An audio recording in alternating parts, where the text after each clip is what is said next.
Assalamualaikum warahmatullahi wabarakatuh. Alhamdulillah. Wassalatu wassalamu ala Rasulillah Muhammad ibn Abdillah wa ala alihi wa sahbihi wa man walah. Subhanaka la ilma lana illa ma 'allamtana innaka antal alimul hakim. Rabbi shrah li sadri wa yassir li amri wahlul 'uqdatan min lisani yafqahu qawli. Amma ba'du. Bismillahirrahmanirrahim. Alhamdulillah, kita sekarang di antara dua hari raya, berada di hari-hari terakhir dari bulan Dzulqa'dah. Insyaallah kita sudah akan memasuki tanggal 1 Dzulhijjah, yang artinya satu, kita memasuki bulan mulia dan 10 hari termulianya. Dua, kita juga akan memasuki hari paling mulia, yaitu hari Arafah, hari paling mulia dalam sepanjang tahun.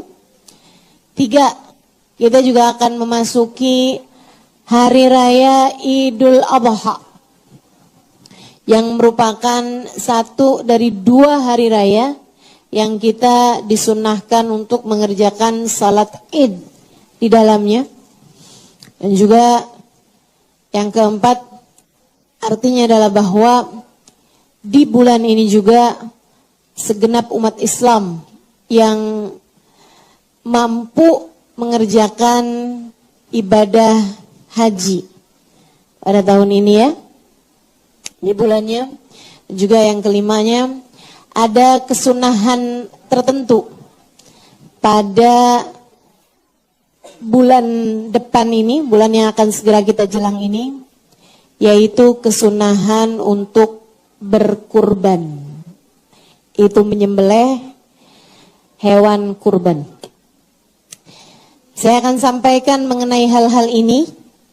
Mudah-mudahan semuanya dapat diamalkan untuk kehidupan kita, dan juga semoga menjadi ilmu yang bermanfaat untuk kita sekalian tentang bacaan, amalan, dan juga apa yang harus kita kerjakan di sepanjang hari-hari yang mulia yang akan kita segera jelang ini, insya Allah.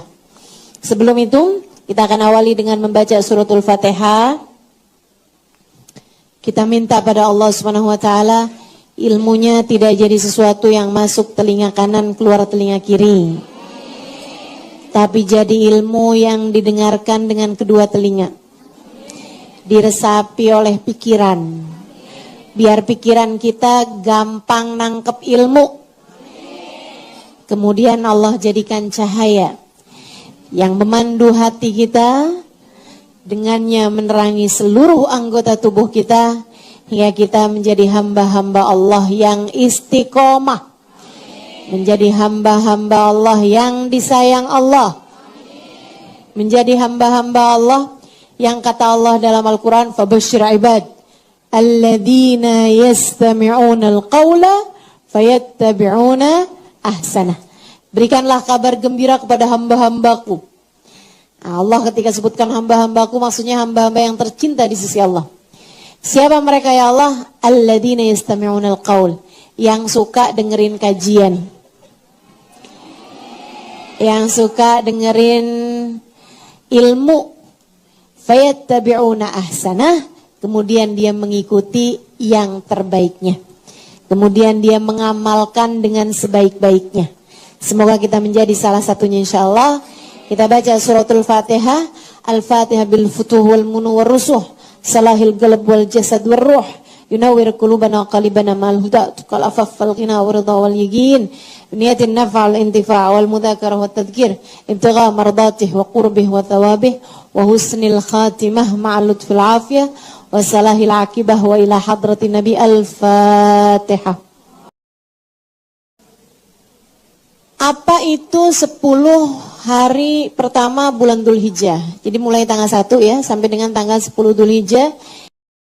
Masuk tanggal 1 dari bulan Dzulhijjah. Apa yang ada di sana? Yang pertama firman Allah Subhanahu wa taala, a'udzu billahi minasyaitonir rajim. Bismillahirrahmanirrahim. Wal fajr wa layalil 'ashr. Demi fajar dan demi malam-malam 10. Dijadikan sumpah oleh Allah Subhanahu wa taala, dan kita tahu kita tidak boleh bersumpah kecuali dengan nama Allah. Gak boleh nih demi Jakarta. Gak bisa, gak sah. Gak diterima sumpahnya. Bahkan demi kota Mekah, nah itu gak boleh. Teman-teman sekalian, yang boleh itu adalah bersumpah dengan nama Allah, demi Allah, itu ya, demi Allah. Saudara sekalian saya muliakan, nah Allah boleh bersumpah dengan apapun yang mulia di sisinya, yang tercinta di sisinya. Jadi sekalian, maka Allah pun bersumpah. Terkadang Allah bersumpah demi zatnya yang mulia. Kata Allah Subhanahu wa taala, rizqukum fis sama wa ma tu'adun fa wa rabbis samawati wal ard innahu lahaqqun mithla ma annakum tantiqun. Kata Allah, rezeki kalian sudah selesai diatur dari langit. Demi Allah yang menguasai langit dan bumi. Allah bersumpah demi dirinya sendiri. Nah, terkadang Allah juga bersumpah dengan nama hamba-hamba atau makhluk-makhluknya Allah yang paling tercinta. Biasanya waktu, demi waktu duha, gitu kan ya.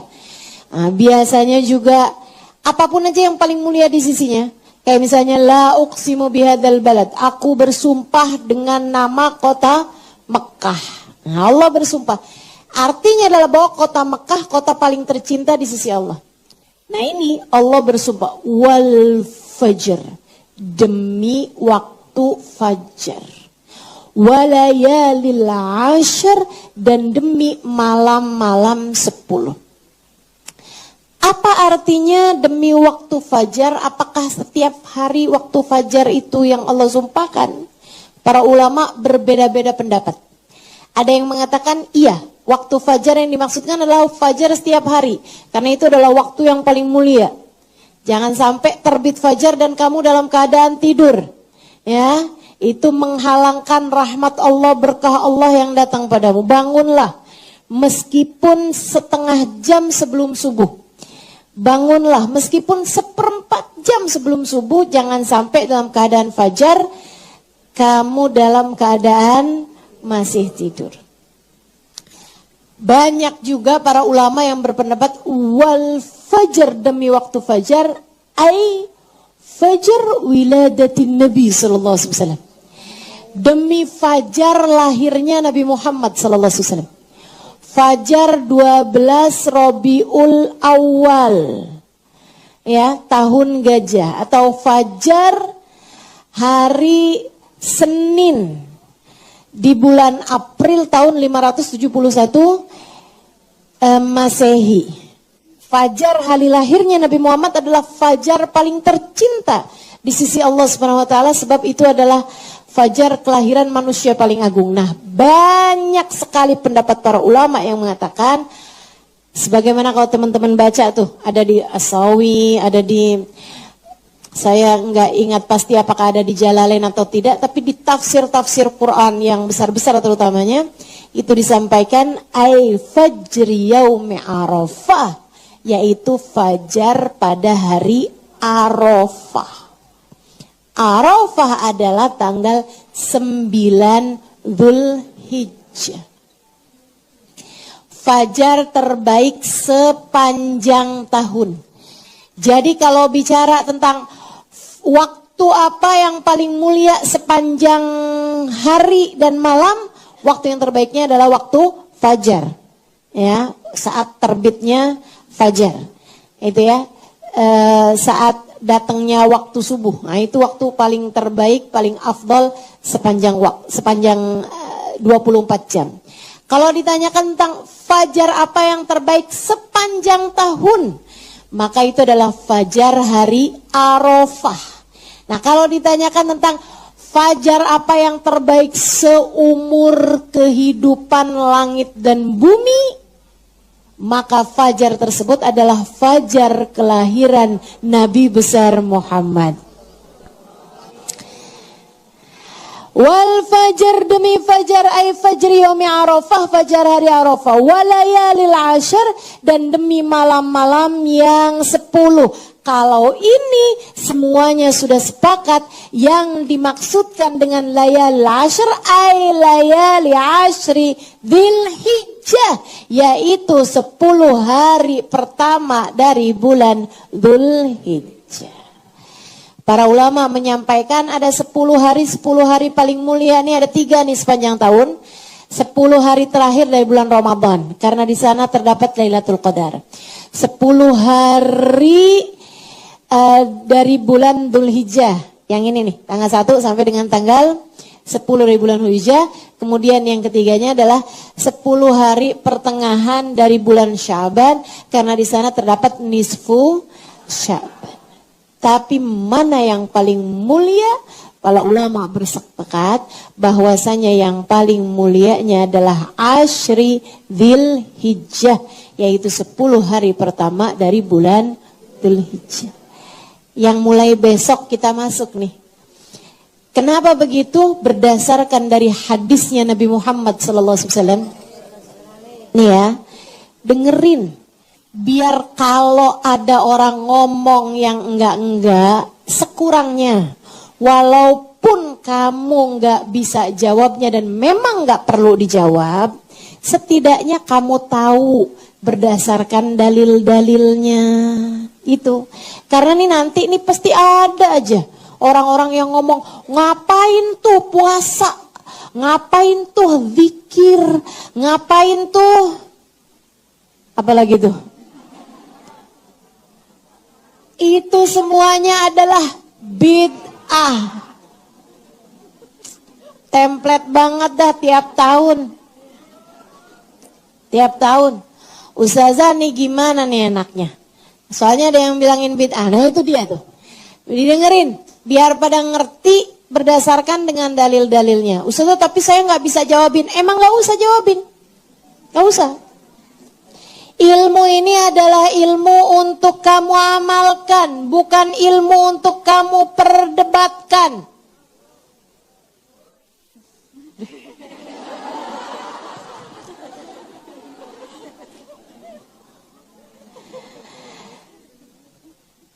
Ilmu yang kita punya ini ilmu untuk diamalkan, bukan ilmu untuk diperdebatkan.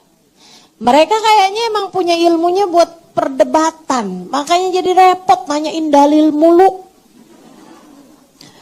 Padahal mereka udah tahu dalilnya juga kagak ngamalin. Mendingan ibu-ibu nggak tahu dalilnya juga ngamalin.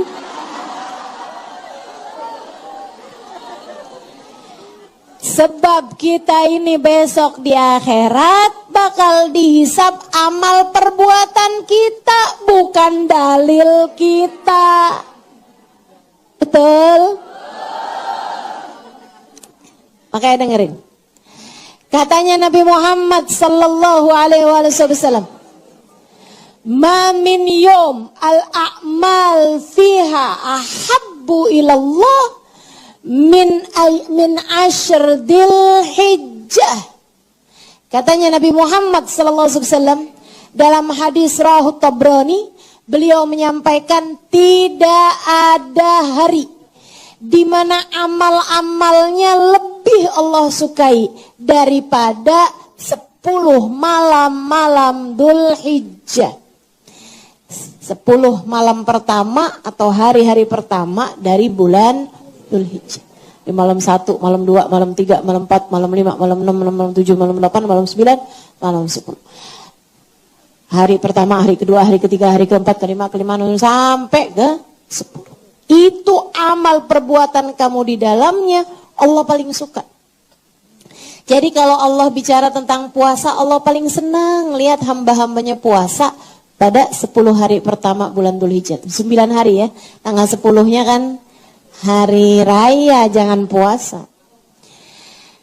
Kalau bicara zikir, Allah paling senang lihat hamba-hambanya berzikir pada hari 10 Dzulhijjah. Kalau bicara tentang sedekah, Allah paling suka ngelihat hambanya sedekah pada 10 hari bulan Dzulhijjah.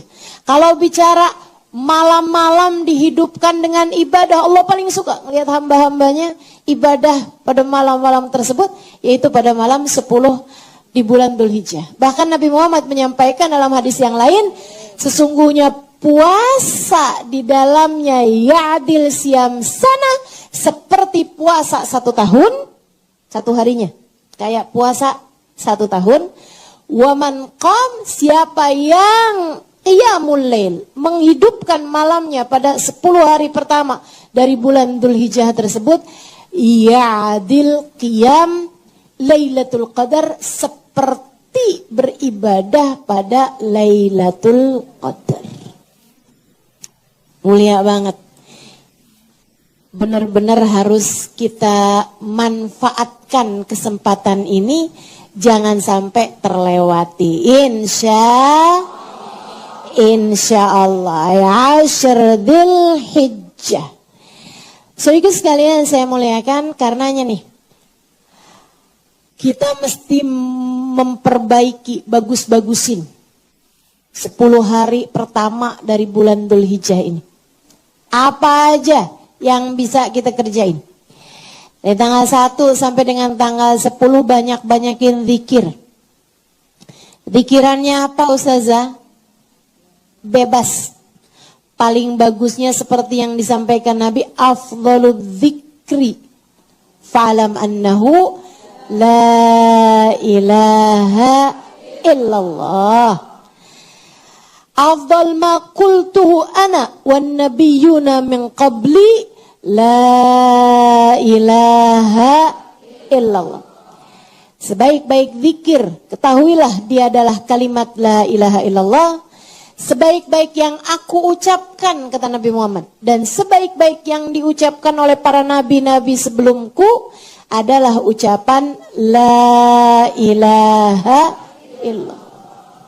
Banyakin baca la ilaha illallah, la ilaha illallah, la ilaha illallah, la ilaha illallah, la ilaha illallah, la ilaha illallah pada 10 hari pertama terutamanya dari bulan Dzulhijjah ini. Kalau mau panjang lagi boleh Ustazah, boleh. La ilaha illallah wahdahu la syarikalah, lahul mulku wa lahul hamdu yuhyi wa yumit wa huwa ala kulli syai'in qadir. Banyak-banyakin tuh. Mau misalnya saya membaca zikiran itu sehari 1000 kali, boleh. Mau misalnya baca la ilaha illallahnya itu sehari 1000 kali, sekurangnya dalam 10 hari pertama dari bulan Dzulhijjah ini, boleh, silahkan aja. Itu kan bid'ah Ustazah, Nabi Muhammad nggak ngajarin.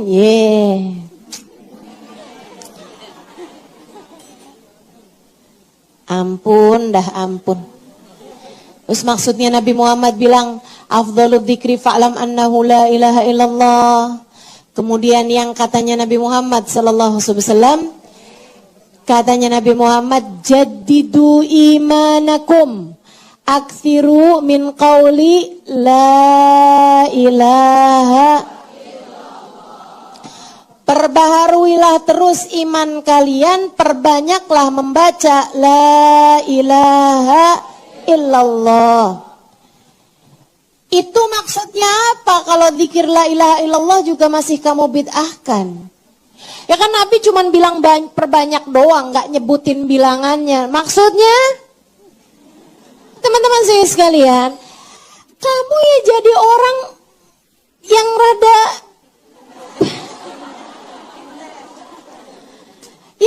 pinter lah. Kalau misalnya nih, nggak usah Nabi deh gitu, saya bilang sama kamu, sedekah ya, sedekah. Banyakin sedekahnya. Nih kita mau misalnya, mau benerin masjid Keramat Luar Batang. Misal, ini enggak ya, tapi misal. Ini enggak, mohon maaf ya. Ntar ada yang nanya lagi, Ustazah saya mau nyumbang. Kayak yang Ustazah bilang, enggak saya enggak lagi nyuruh. Teman-teman seriusan, misal. pembangunan masjid luar Batang misalnya. Kemudian saya bilang, ayo sedekah, ayo banyakin sedekah. Terus ada orang gitu kan, sedekah 5 juta. Sebelahnya bilang, wah bid'ah loh. Ustaz Halimah nggak nyuruh. Nah kan Ustaz Halimah nyuruh. Suruh banyak-banyak. Iya tapi kan nggak nyebut 5 juta. Ini orang namanya orang apa nih? Ini ada nama penyakitnya loh ini. Nama penyakitnya tolol.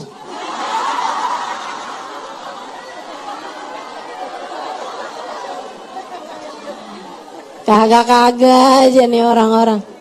Dan Nabi udah ngomong, aksiru kata Nabi Muhammad, perbanyak baca la ilaha illallah.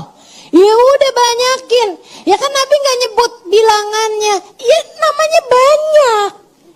Banyak itu di atasnya 3 tuh namanya banyak. Ya artinya kalau Nabi Muhammad bilang perbanyak, ya udah kita banyakin aja, nggak usah pakai bilangan.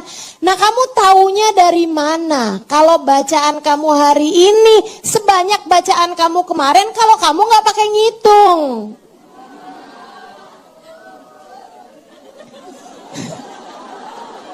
Girang banget. Ini saya tahu nih yang girang nih pasti lagi mikir, iya ya kenapa kita nggak ngerti, nggak ini ya. Kenapa kita nggak kepikiran jawaban kayak gitu? Itu dia. Emang belajar perlu guru. Jadi teman-teman sekalian, perbanyak baca zikir la ilaha illallah. Nah, ada bacaan yang diajarkan, ada yang bilang marfu'an anin nabi. Kata itu diajarin sama Nabi Muhammad. Ada yang bilang juga nggak diajarin sama Nabi, tapi diajarin sama para sahabatnya Nabi kita Muhammad sallallahu alaihi wasallam.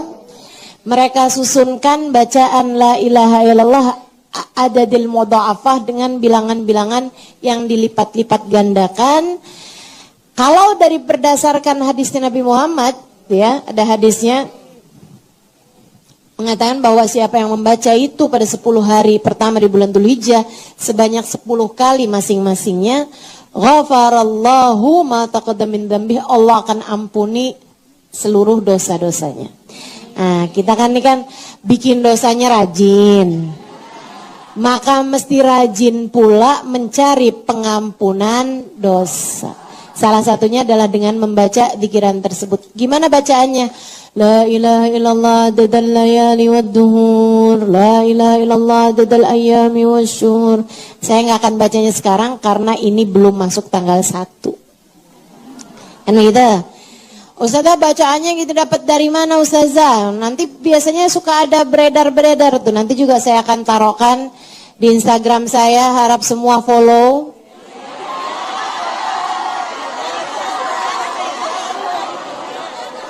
Ini biasanya suka ada nih jidah-jidah yang nanya Instagram belinya di mana. Iya, nanti kalau yang ada punya jidah-jidah yang nggak main Instagram, tolong cucu-cucunya atau anak-anaknya tolong fotokopiin, ya. Tolong fotokopiin, kemudian kasihin ke jidahnya. Biar bisa gampang bacanya, begitu kan? Kopiinnya juga tolong diperbesar, ya. Kecil-kecil susah, udah dijauhin nih jaraknya. Ustazah ngeledekin orang tua nih, sama Bu, saya juga gitu. Masalahnya saya juga udah tua ya. Teman-teman sekalian, jadi gitu bacaan-bacaannya. Terus juga diajarin sama para ulama-ulama kita sholawat yang bagus untuk kita perbanyak membacanya pada hari-hari haji ini. Hari-hari haji, dari sejak sekarang juga boleh. Allahumma salli ala sayyidina Muhammadin mattasalatil uyunu bin nadar wa tazakhrafatil araduna bil matar wa hajja hajun wa atamar wa labba wa halaqa wa nahar wa tafa bil baitil atiqi wa qabbala al hajar wa ala alihi wa sahbihi wa sallim. Nah itu perbanyak kita baca pada hari-hari 10 dari bulan Dzulhijjah. Ustazah nggak hafal. Iya nanti dah dikasih. Ntar saya upload juga ya.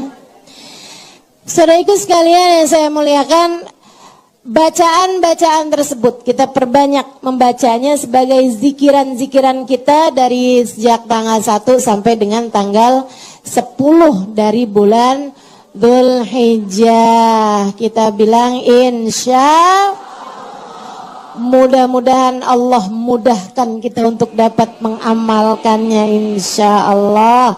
Amin ya rabbal alamin.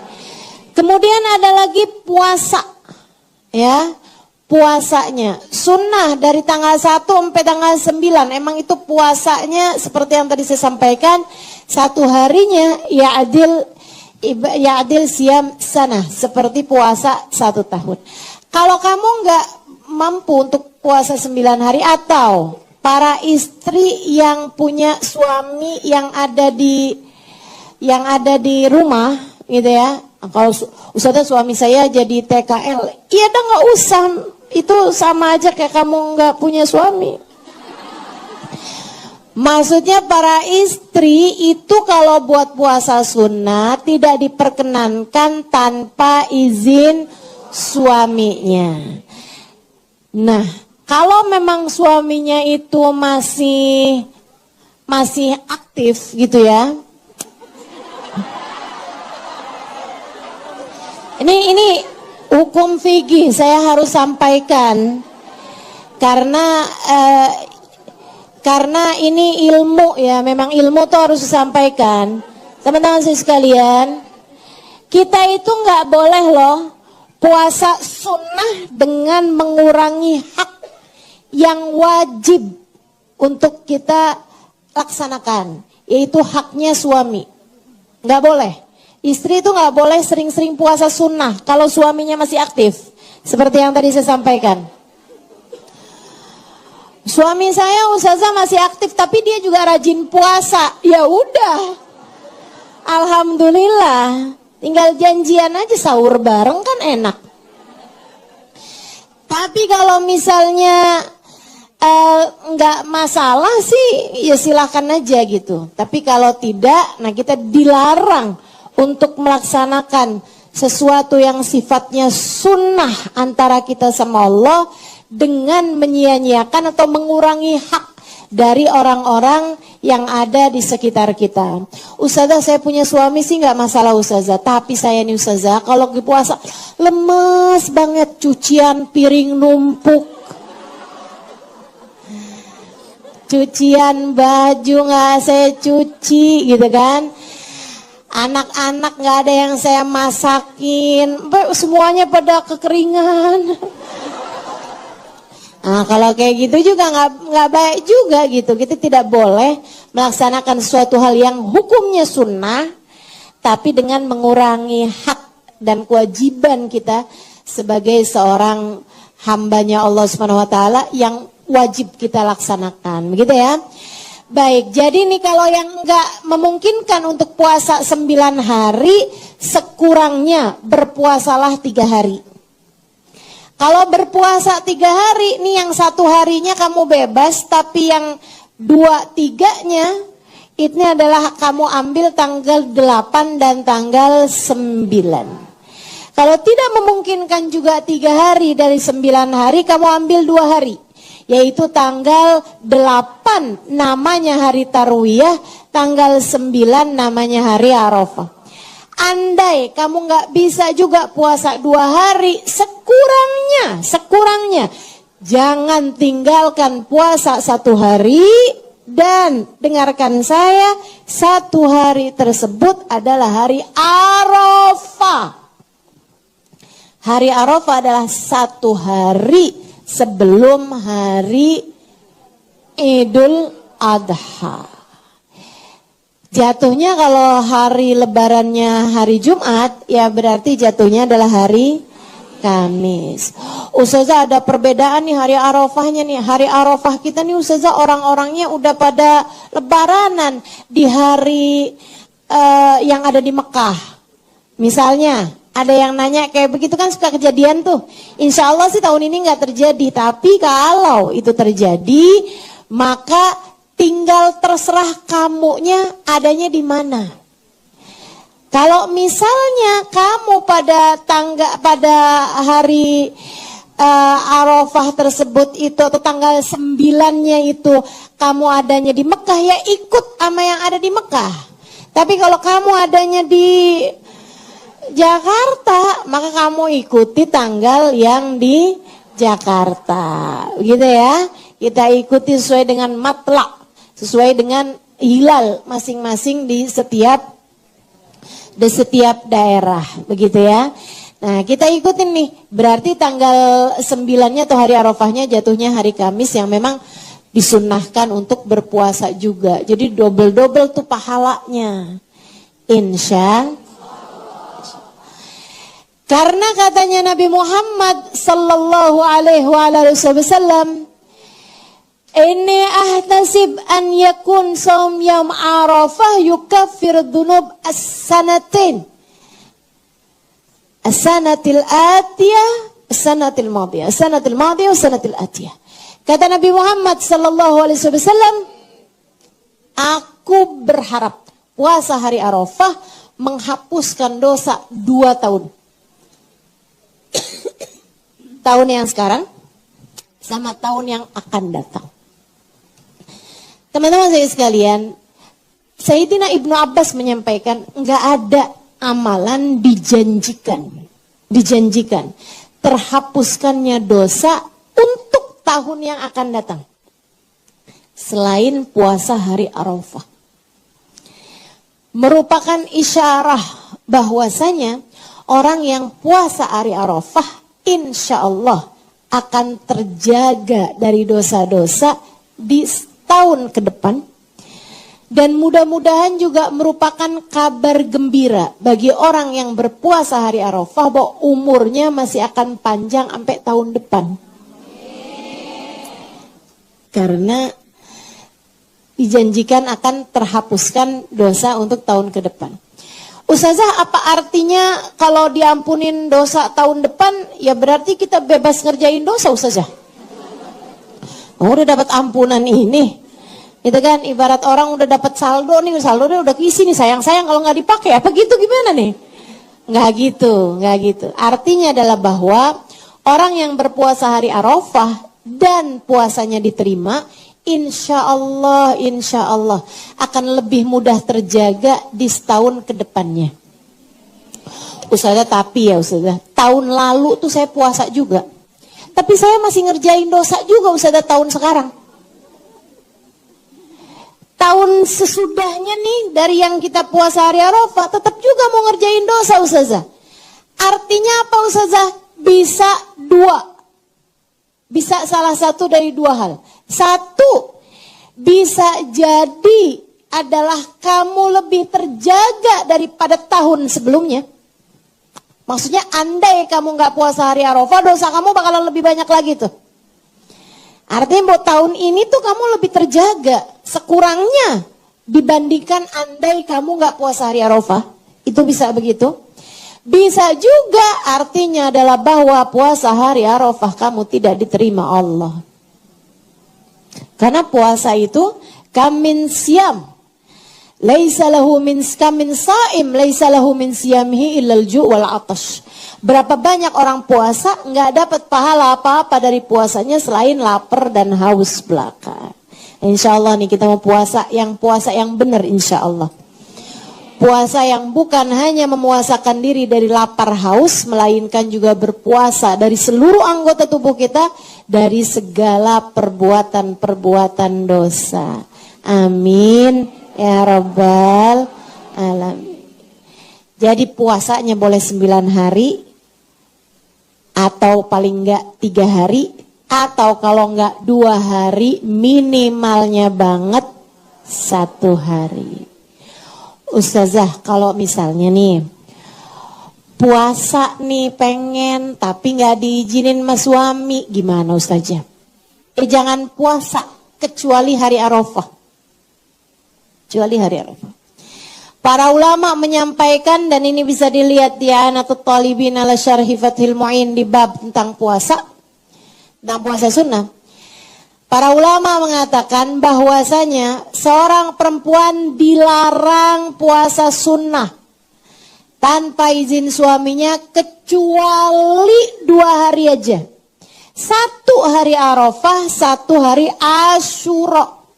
Itu adalah 2 hari 2 harinya. Puasa sunnah tapi istri boleh melakukannya tanpa izin suaminya sekalipun. Kenapa? Dari besarnya fadilahnya puasa hari tersebut, sebaiknya suaminya juga ikutan puasa. Males banget sih. Puasa juga suaminya. Cuma 2 hari doang loh sepanjang tahun. 1 hari Arafah, yaitu tanggal 8 Dzulhijjah yang akan segera kita jelang.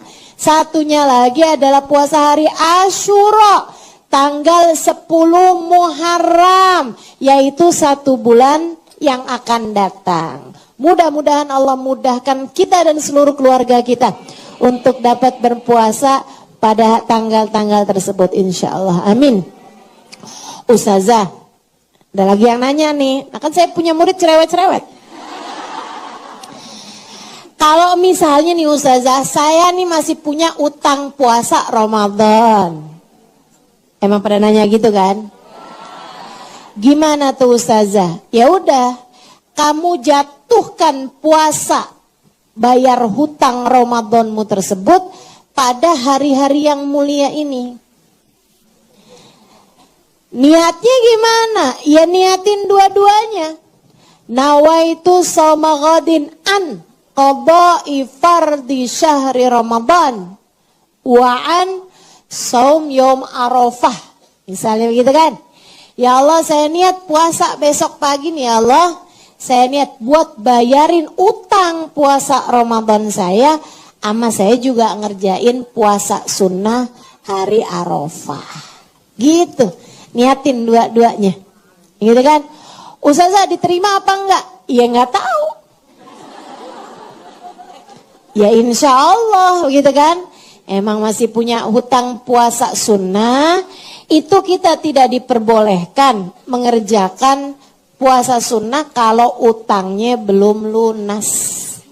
Jadi teman-teman saudaraku sekalian, bayarin dulu yang wajib.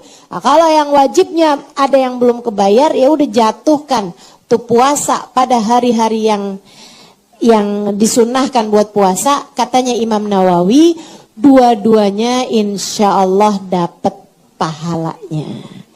Jadi wajibnya juga kebayar, sama puasa sunnahnya juga mudah-mudahan dapat pahalanya. Insya Allah. Jelas ya. Kalau tanggal 10, 11, 12, 13 itu justru haram buat puasa. Haram buat puasa. Tanggal 10 Dzulhijjah namanya hari raya Idul Adha. Tanggal 11, 12, 13 Dzulhijjah namanya hari tasyrik. Nabi Muhammad menyampaikan ayyamut tasyrik, ayyamu aklin wa syurbin wa dzikrillah. Hari-hari tasyrik 11, 12, 13 Dzulhijjah adalah hari-hari makan, hari-hari minum, hari-hari zikrullah. Jadi kita diperintahkan malah justru pada hari-hari tasyrik dan Idul Adha buat makan. Kamu tinggal niatin aja, ya Allah saya makan karena perintahmu. Ya Allah saya minum karena perintahmu. Gitu kan? Jadi yang rencana-rencana diet, tuh tunggu dulu tuh. Enak banget nih kita nih. Makan minum aja kita berpahala tuh. Kalau kita meniatkannya sebagai melaksanakan perintah Allah SWT. Ini hari diharamkan buat puasa, maka bismillah saya akan makan, saya akan minum karena Allah Subhanahu wa taala. Gitu ya. Dengan cara seperti itu kita makan minumnya berpahala semuanya. Nah, kalau sesuatu berpahala, insya Allah makanannya jadi obat. Minum yang kita minum juga jadi obat. Asalkan tetap dalam perintah Allah, wala tusrifu, dan jangan berlebih-lebihan. Udah tahu kolesterol, makan daging 3 kilo. Itu udah masuk dalam batasan israf, ya, berlebih-lebihan. Dan berlebih-lebihan itu hukumnya adalah haram. Baik, teman-teman saudaraku sekalian saya muliakan, itu mengenai puasanya. Dan Allah itu kalau mengharamkan hari untuk berpuasa, pasti karena Allah Subhanahu wa taala mau menjamu hamba-hambanya. Lihatin aja. Pada hari raya Idul Fitri, Allah Subhanahu wa taala mengharamkan untuk berpuasa. Pada hari itu pula Allah Subhanahu wa taala mewajibkan untuk membayar zakat fitrah. Makanya teman-teman sekalian, zakat fitrah itu harus berupa makanan pokok. Dan kalau di kita nih di Indonesia, itu kan gampang banget. Makanan pokok kita adalah beras, adalah nasi. Nasi berasal dari beras, makanya kemudian pada hari raya Idul Fitri kita wajib untuk membayar zakat fitrah.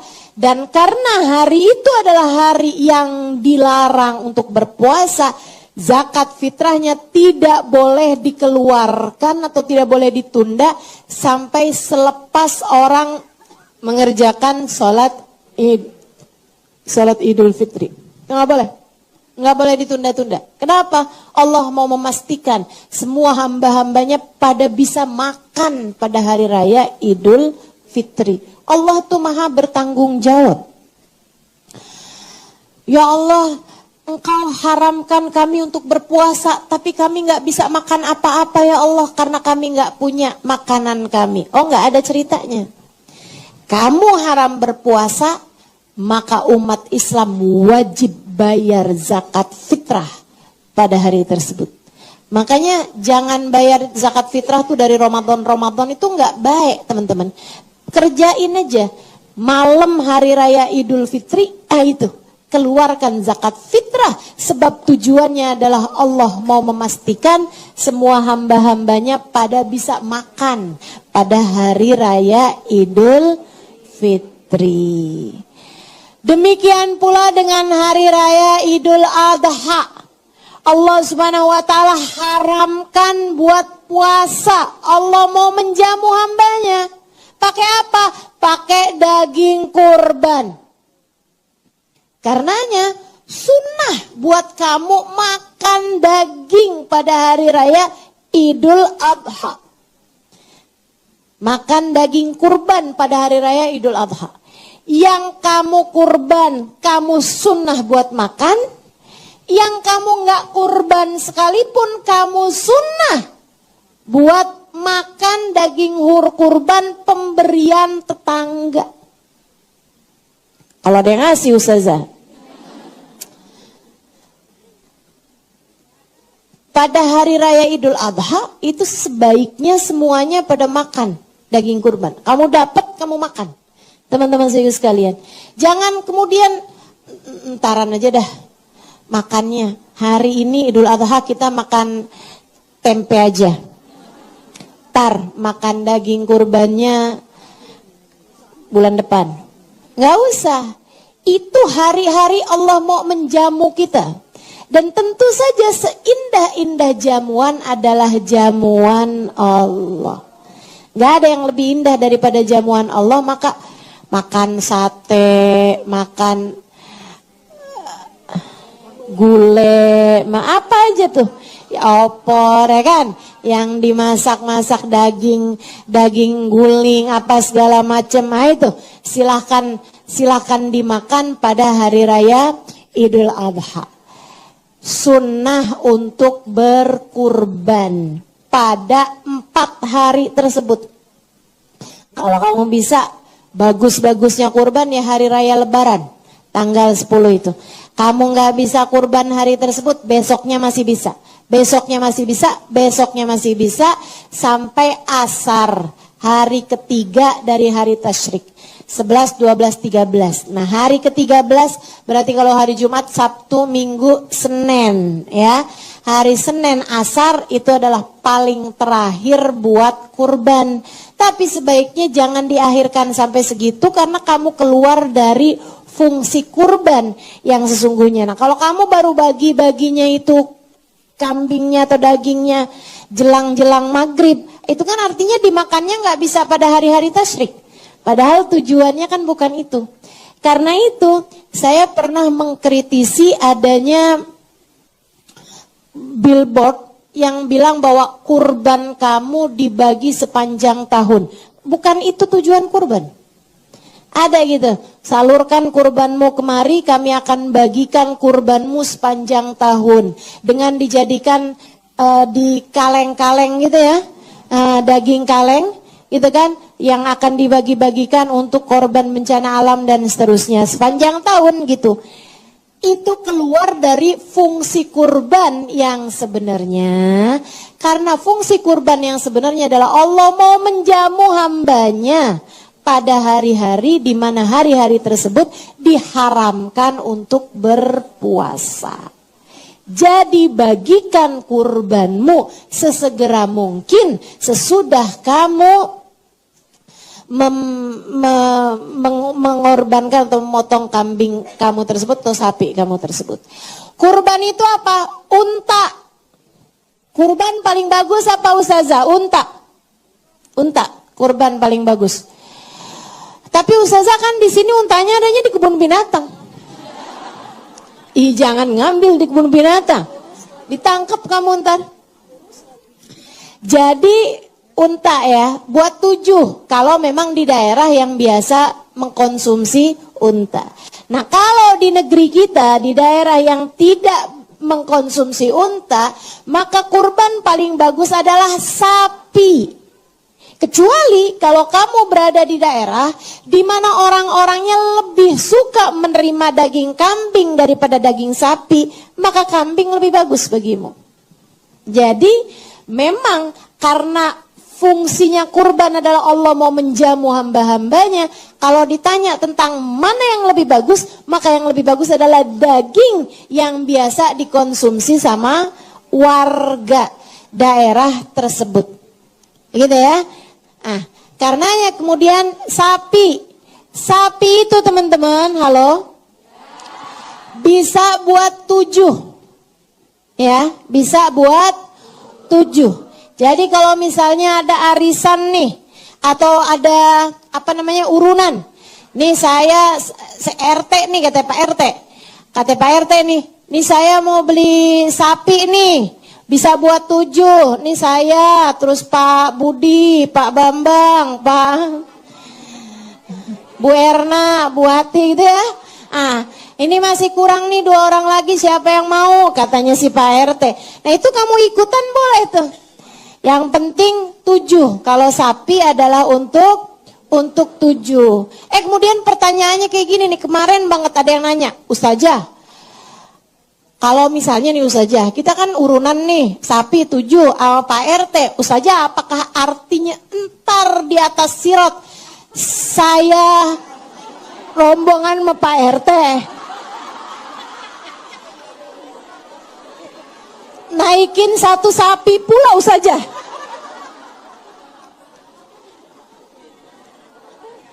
Ya Allah, ya Allah.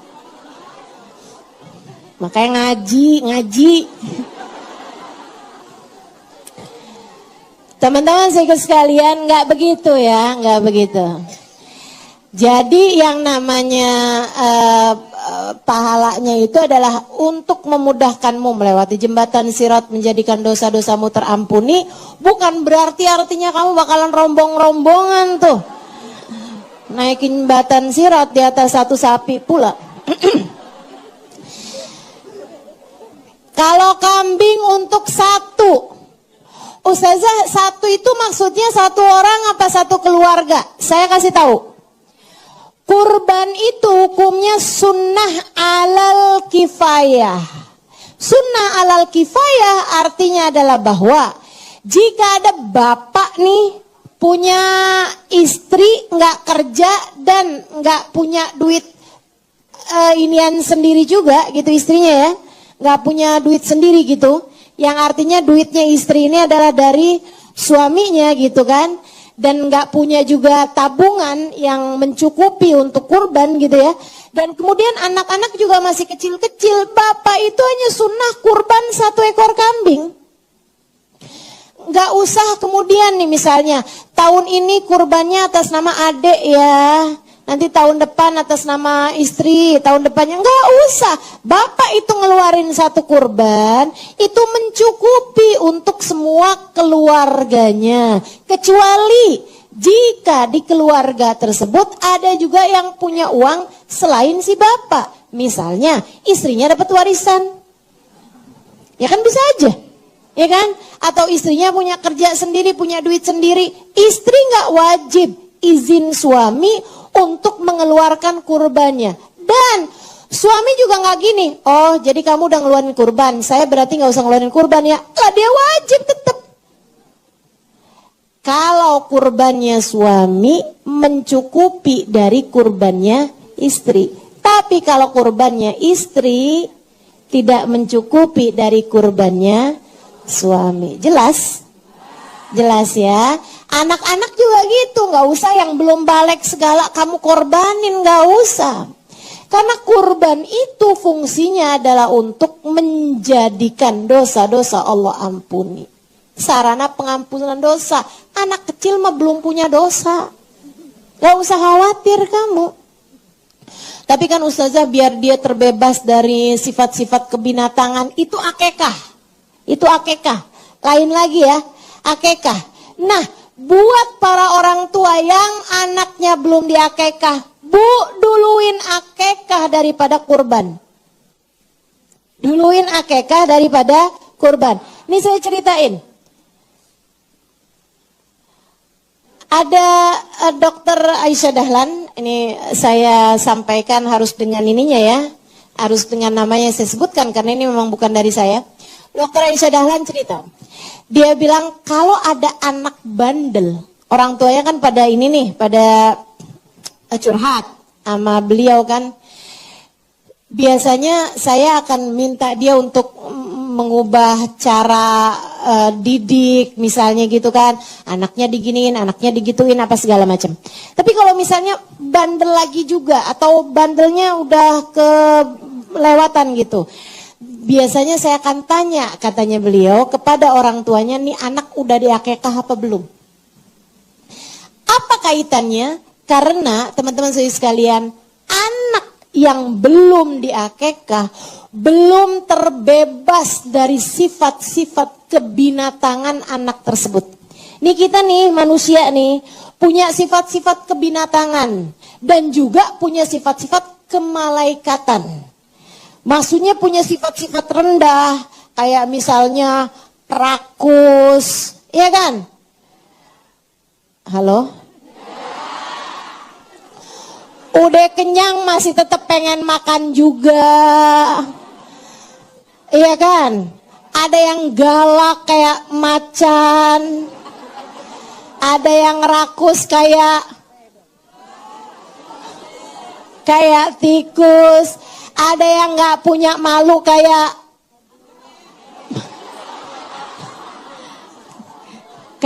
monyet gitu ya. Ada yang udah punya pasangan masih suka lirik-lirik pasangan orang kayak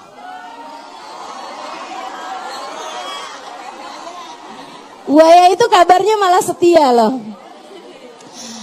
Oke, baiklah. Teman-teman sekalian, jadi tuh semua manusia tuh punya sifat-sifat kebinatangan yang nggak baik gitu dalam dirinya. Nah, kalau anak itu diakekahkan, itu semacam pertanda bahwa ya Allah, kami sembelih sifat-sifat kebinatangan dari anak kami ini ya Allah. Semacam itu. Jadinya biasanya anak kalau nggak diakekah tuh bandel. Teman-teman sekalian, makanya lihat-lihat kalau kamu ngerasa kok saya bandel ya. Jangan-jangan kamu belum diakekah. Ya, jadi akekahkan anak-anakmu kalau ada yang belum diakekahin. Ustazah, kalau misalnya nih saya kepengen akekahin anak saya, tapi sekalian nih pas hari kurban, hari raya nih, hari kurban, sekalian itu saya titipin nih kambing 2 ekor buat anak saya laki-laki, gitu ya, ditaruhin ke masjid gitu, biar sekalian disembelih, diinin, dibagiin, apa kan jadi saya yang nggak terlalu repot gitu. Boleh Ustazah? Pertanyaan ini pernah saya sampaikan kepada guru saya Sayyidil Habib Zain bin Smith Madinah, dan jawaban beliau, yajuzu 'inda Ramli wa la yajuz 'inda Ibnu Hajar. Kata beliau, untungnya saya kan ngerti nih. Jadi katanya Habib Zain bin Smith, hal itu boleh menurut Syekh Ar-Ramli dan gak boleh menurut Syekh Ibnu Hajar. Dan kedua-duanya adalah ulama-ulama syaikhain. Ya, dua-duanya adalah ulama-ulama paling terkemuka dari madhabnya Imam Syafi'i. Artinya dua-dua pendapat tersebut boleh digunakan. Bagaimana cara terbaik menggunakannya? Gini, kalau kamu adalah orang yang mampu, pisahkan antara akekah sama kurban. Akekah kamu bayar, kurban kamu bayar juga kurban. Jangan pelit-pelit.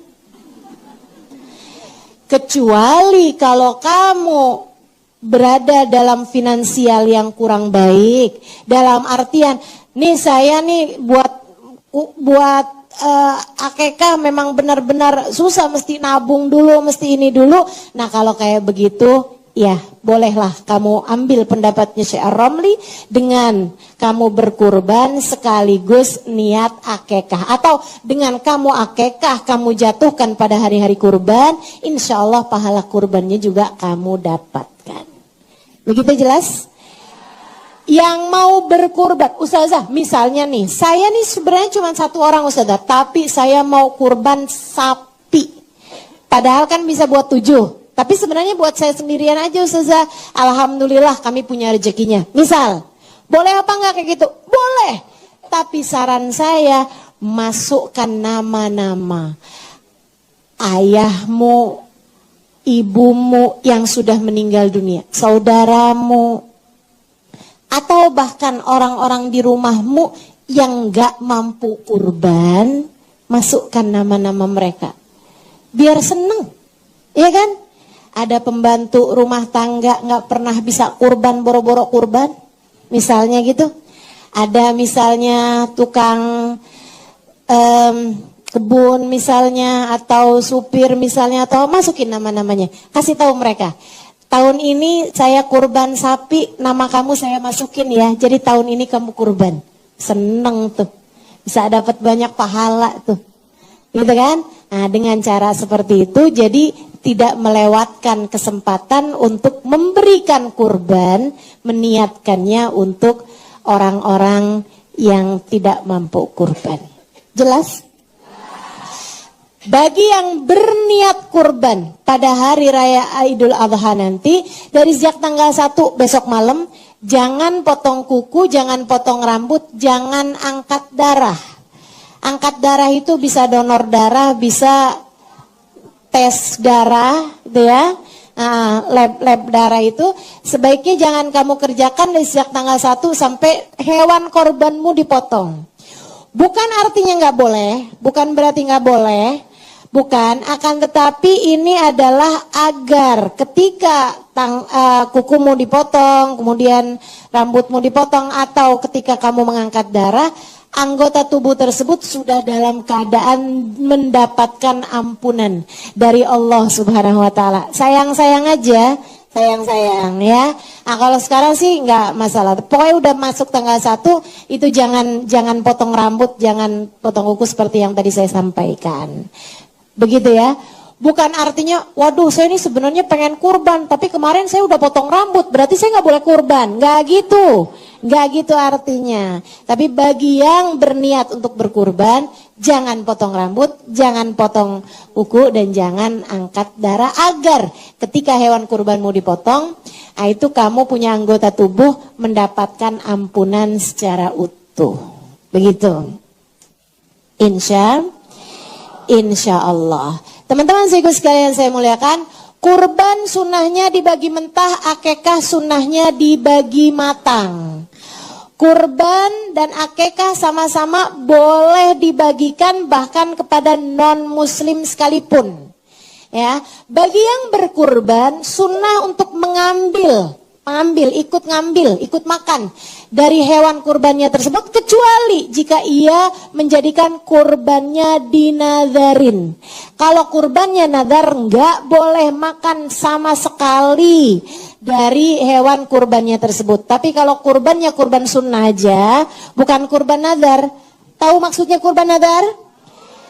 Kalau proyek saya gol nih, saya akan kurban sapi. Nah itu namanya kurban nazar. Ya, kalau anak saya sehat, saya akan potong kambing nanti pas hari raya Idul Adha. Gitu ya. Itu namanya kurbannya kurban nazar. Kurban yang wajib. Kurban yang wajib nggak boleh ngambil sepotong pun daging dari yang kamu kurbankan. Jelas? Kalau kurbannya kurban nazar. Tapi kalau nggak pakai nazar, jatuhnya kurban sunnah. Nah itu lebih bagus teman-teman sekalian. Nah kalau kurbannya itu kurban sunnah seperti yang dilakukan baginda Nabi Muhammad SAW, kamu sunnah buat ikut ngambil dari kurban kamu tersebut. Dan yang disunnahkan adalah ngambil atinya. Biar kamu kayak dapat intinya dan berharaplah semoga hatimu dijaga Allah SWT. Berharaplah agar Allah SWT membersihkan hatimu bersama dengan dipotongnya hewan kurbanmu tersebut. Seperti ucapan baginda Nabi Muhammad SAW kepada Sayyidah Fatimah, "Ya Fatimah, syidi laki udhiyatik." Wahai Fatimah, saksikanlah hewan kurbanmu ketika dipotong. Dengan kepalanya diampuni dosa kepalamu, dengan tangannya diampuni dosa tanganmu, dengan kakinya diampuni dosa tanganmu, dengan seluruh anggota tubuhnya diampunilah dosa seluruh anggota tubuhmu. Begitu katanya Nabi Muhammad sallallahu alaihi wa ala alihi wa sahbihi wasallam. Kalau misalnya mau lebih selain ati, ngambil apa Ustazah? Ngambil paha. Karena itu adalah daging yang paling disukai sama Nabi Muhammad sallallahu alaihi wasallam. Ustazah, paha depan apa paha belakang? Paha itu ya belakang. Kalau depan namanya bukan paha tapi lengan. Depan namanya tangan ya. Jadi paha belakang. Teman-teman sekalian, kemudian apalagi selain daripada itu? Jangan tinggal sholat id. Sunnah pakai baju baru. Sunnah mandi pada hari raya Idul Adha. Sunnah juga untuk bersih-bersih badan ya pada hari tersebut dan berwewangian. Jangan tinggalkan sholat Idul Adha. Sunnah untuk bertakbir dari mulai subuh hari Arafah setiap sholat sampai asar hari ketiga tasyrik. Ya, dari subuh hari Arafah itu kamu udah sunnah setiap habis selesai sholat. Namanya takbir muqayyad bisalawat. Takbir yang dibaca sesudah selesai sholat. Begitu salam langsung sebelum baca dikir-dikiran yang lain kamu sunnah untuk bertakbir. Sisanya disunnahkan untuk memperbanyak takbir pada malam hari raya Idul Adha, yaitu habis maghrib sampai ke sholat id. Yaitu yang nggak ada kaitan sama waktunya. Tapi yang ada kaitan dengan waktunya itu habis sholat hanya atau pada 5 hari berarti ya, hari Arafah, hari Lebaran sama 3 hari tasyriknya. Baik, itu semuanya akan kita kerjakan insya Allah. Ustazah nggak mampu kambing apalagi sapi, gimana Ustazah? Potong ayam. Tapi di rumah potongnya nggak usah diikutin di masjid. Kata Ustazah Halimah boleh katanya gitu. Iya. Ama ada hadisnya Ustazah, ada Sayyidina Bilal bin Rabah Dulu Sayyidina Bilal ketika ditanya sama Nabi Muhammad pas hari raya Idul Adha, kamu kurban? Iya Rasul. Sapi. Kamu kurban? Iya Rasul. Kambing. Kamu kurban? Iya Rasul. Sampai ke Bilal, kamu Bilal? Saya potong ayam Rasul. Nabi senyum dan dari itulah para sahabat yaitu Sayyidina Ibnu Abbas mengatakan bahwa boleh kurban ayam, boleh kurban ayam. Tapi itu pendapat yang syaddah, artinya pendapat yang tidak banyak diambil oleh para ulama. Ulama ngambilnya unta, sapi sama kambing. Ayam nggak boleh. Jadi saran saya, yang mau potong ayam, potong di rumah ya. Kemudian masak, jadiin opor, jadiin apa ke sambal goreng apa-apa, kemudian bagiin ke tetangga. Sambil doanya, ya Allah, tahun depan mudah-mudahan bisa unta. Bisa sapi ya Allah, tahun ini baru bisanya kambing. Baik teman-teman sekalian, mudah-mudahan jadi ilmu yang manfaat, jadi ilmu yang bisa kita amalkan dalam kehidupan kita. Mudah-mudahan jadi sebab Allah mengampuni dosa-dosa kita, meninggikan derajat kita, Allah muliakan kita dunia hingga akhirat. Sallallahu alaihi sayyidina Muhammadin wa alihi wasallam, walhamdulillahirabbil alamin. Sirril Fatihah. Allahumma anta rabbi, la ilaha illa anta khalaqtani wa ana abduka wa ana ala ahdika wa wa'dika mastata'tu. Ya Allah, Engkaulah Tuhan kami. La ilaha illa anta, tak ada Tuhan kecuali Engkau. Khalaqtani, Kau yang menciptakan aku. Fa ana abduk, maka aku adalah hambamu ya Allah. Wa ana ala ahdika wa wa'dika mastata'tu. Aku ya Allah berada dalam penepatan janji denganmu. Aku ya Allah berada dalam perintah yang akan aku taati. Mastata'tu, sekemampuanku ya Allah. Abu'u laka bini'matika alayya. Ya Allah, Engkau datang dengan bertubi-tubi kenikmatan darimu. Wa abu'u bidambi, tapi aku lagi-lagi datang padamu dengan membawa dosa. Faghfirli, ampuni aku ya Allah. Fa innahu la yaghfirud dzunuba illa anta. Sungguhnya tak ada yang dapat mengampuni dosa kecuali Engkau. Istighfarnya Nabi besar Muhammad sallallahu alaihi wasallam mengingatkan kita bahwa kita adalah hambanya Allah dan bahwa Allah subhanahu wa ta'ala adalah Tuhan kita. Kamu hidup dari Allah dan untuk Allah. Kamu hidup dari Allah dan akan kembali kepada Allah. Maka jangan pernah lupa tujuan ini. Jangan pernah lupa tujuan hidupmu. Kamu hidup dari Allah dan untuk Allah. Inna lillahi wa inna ilaihi raji'un. Kita semua milik Allah dan hanya kepada Allah lah kita kembali. Yang selalu kita baca dalam tiap sholat kita. Ikrar, sumpah, janji. Sebuah ucapan yang menjadi prinsip kehidupan kita. Kita ulang-ulangi tiap 5 waktu sholat kita.